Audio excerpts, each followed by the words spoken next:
Wanneer ons sterf, neem ons niks saam met ons nie. Nie die titel nie, nie die besittings nie. Nie die goud nie, nie eens die letsels nie. Wat ons beplan het om weg te steek nie. Ons vertrek met leë hande, met ons sakke heeltemal leeg. Ons foto's word gehou in 'n laai, hang sien ons glimlach. Niemand kan deel nie, een erfgenaam kry die huis, 'n ander kry die ring wat hy nooit gedraai het nie. Die mees loyale erfgenaam kry die hoofpyn om na die inventaris om te sien. Stemme styg in die gang wat vermomde belange onthou, oor alles wat hulle kan neem van ons botel. Wanneer ons sterf, vertrek ons met leë hande. Ons neem nie eens ons ID-kaart in nie. Ons het die sleutels gelos, ons het die moeders gelos, ons het kastele gelos. Die tyd om te vertrek is maklik, die tyd om te veg is moeilik. Die erfgename sal veg vir die herrehuis, vir die kamerpot, selfs vir die toiletpapier, maar ons vertrek met leë hande. Ons het nie eers ons ID-kaarte geneem nie. Ons ID-kaarte bly in 'n laai.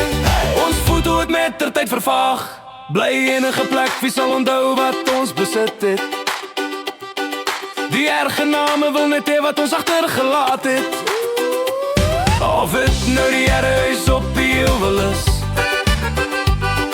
die beeld van die heilige wat afskil, naby die kombuis wasbak. Of het nou die roestige pan is, of het nou die kamerpot is, die erfgename sal baklei hoor alles wat ons agtergelaat het, behalwe vir ons. Een erfgenaam kry die tafel, ander sê ek sal die motor hou, ek het my papa omgesien voordat hy gesterf het. Die erfgename baklei reeds in die sitkamer voor ons begrafnis. Hulle lyk soos roefkraaie wat selfs ons reuk in die gang opspoor. Wanneer ons sterf, ons vertrek met leë hande. Ons neem nie eens ons ID-kaarte nie. Ons los die sleutels, ons los die motors, ons verlaat die kastele, ons los die snuisterieur. Die tyd om te vertrek is maklik, die tyd om te veg is moeilik. Die erfgename sal veg vir die herrehuis, vir die kamerpot, selfs vir die toiletpapier, maar ons vertrek met leë hande. Ons neem nie eers ons ID-kaarte nie.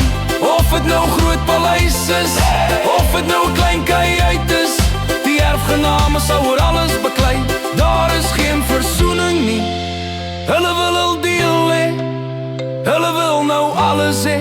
Hulle sal baklei hoor ons ou skoene, hulle sal baklei hoor ons meubels, hulle sal baklei hoor